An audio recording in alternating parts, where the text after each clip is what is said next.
Herkese selamlar. Çok bildik bir deyim vardır. Müzik ruhun gıdasıdır derler.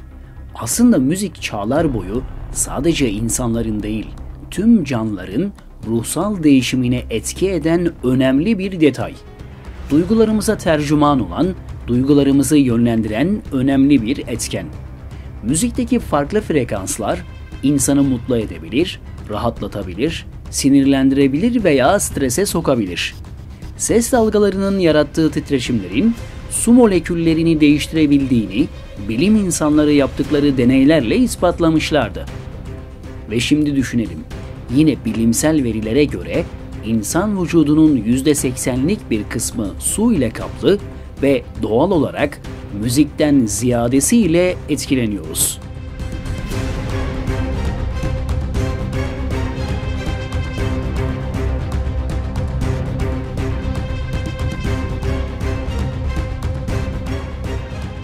Yarım Karadenizli olarak ve Karadeniz aşığı bir insan olarak kemençe sesini duyunca yerinde duramayanlara şaşmamak gerek. Ancak bir sorun var. Televizyonlarda, radyolarda dinlediğimiz hemen her müziğin altında büyük bir komplonun yattığını söylesek size, inanması oldukça güç değil mi? Hadi gelin bu videoda zehirli frekanstan bahsedelim.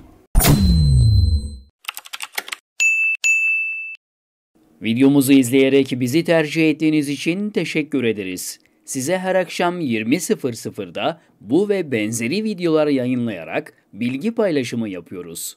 Sizler de kanalımıza abone olarak bize destek olabilir ve yeni video yayınlandığında anında haberdar olmak için bildirim butonunu açabilirsiniz. Hadi gelin şimdi videomuza devam edelim.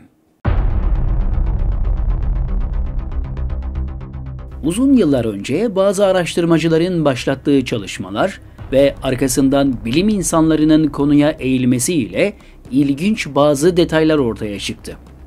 İnsan vücudunun belli bir titreşim frekansı vardı ve bu frekansa uyumlu müzikler dinlerse adeta bir tedavi halini alıyordu dinlediği müzik.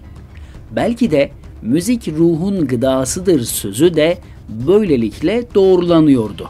Mesela 528 Hz, işimize huzur veren, bizi iyileştirme gücüne sahip olan, moralimizi düzeltebilecek, bizi sakinleştirebilecek bir müzik frekansı. Ama çok gariptir ki şu anda dinlediğimiz tüm müzik türlerinin içinde 440 Hz frekansı bulunuyor. Bizi rahatlatabilecek, adeta ruhumuza gıda olabilecek frekanslar varken neden 440 Hz müzik frekansına maruz kalıyoruz? Aslında çok önceleri farklı müzik frekansları vardı. Hatta Osmanlı bu müzik frekansı ile şifahaneler kurmuş, insanları bildiğiniz tedavi ediyordu. Sonra uluslararası düzeyde kabul gören ya da baskıyla kabul ettirilen bir format getirildi. Bu format standart tuning ismiyle kabul edilmişti ve tüm müzik türleri A440 Hz'e sabitlendi.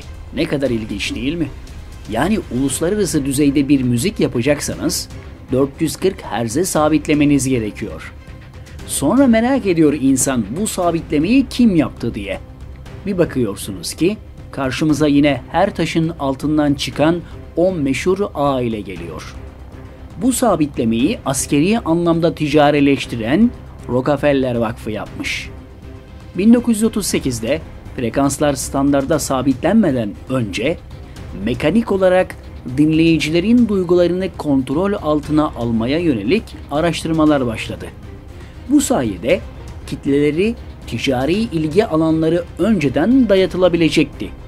Bu araştırmalar derhal kitlelerin ikna edilmesi için kullanılmaya başlandı. Müzik endüstrisinin bu standart frekans ile tekelleşmesi, kitleleri sürü psikolojisi altında tutmanın, insanları asabiyete, kedere sürüklemenin, psikososyal kışkırtmalara açık hale getirmenin zeminini hazırlamıştı. Haliyle peki neden diye soruyor insan. Çünkü 440 Hz zehirli frekans ile her anlamda zehirlenen insanlarda hastalık oranları artıyor, insanlardaki asabiyet, bozulan psikoloji ile toplumsal düzensizlikler baş gösteriyor ve hemen devreye bozulan bu düzeni onarmak için bazı şirketler giriyor.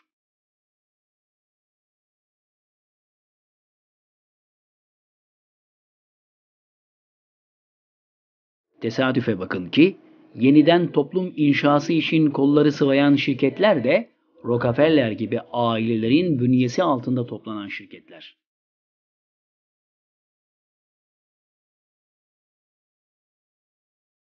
Bastırılan bu frekans, yani iyi titreşimlerse her türlü hastalığı ve stresi iyileştirebilecek güçtedir.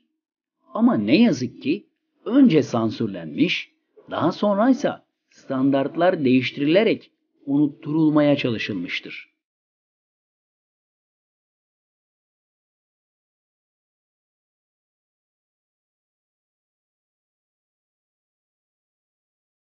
Zehirli frekans, biyoenerjetik yolla, belli frekans ayarları ve elektromanyetik manipülasyonlarla bilincimizi kontrol altına alırken biyolojimizi, psikolojimizi ve davranışlarımızı değiştiriyor. Buna dair pek çok bilimsel çalışma vardır ve yine bazı ülkelerse olayın farkındadır aslında. Örneğin Beatles'ın bir konseri İsrail'de iptal edildi. Sebebi ise kitlesel histeri yaratması, cinsel istekleri tetiklemesi ve saldırganlığı tırmandırması olarak belirtildi. Yani Mossad, İsrail İstihbarat Servisi engel koymuştu konsere. Yani İsrail zehirli frekansı benim ülkemde kullanamazsın demişti. Yapılan tüm araştırmalar A440 Hz'in insanların kalp ve kuyruk sokumu arasındaki enerji merkezleriyle, yani çakralarla uyumsuz olduğunu gösterdi. Tersine kalp üzerindeki çakralarınsa uyarıldığı gözlemlendi. Teorik olarak titreşimler egoları ve sol beyni tetikliyordu.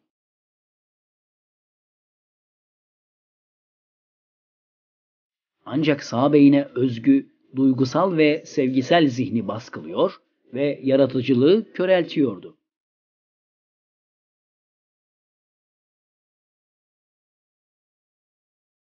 Üçüncü göz denen çakranın kapanmasıyla da insanoğlu farkındalığını hiçbir alanda kullanamaz hale geliyordu.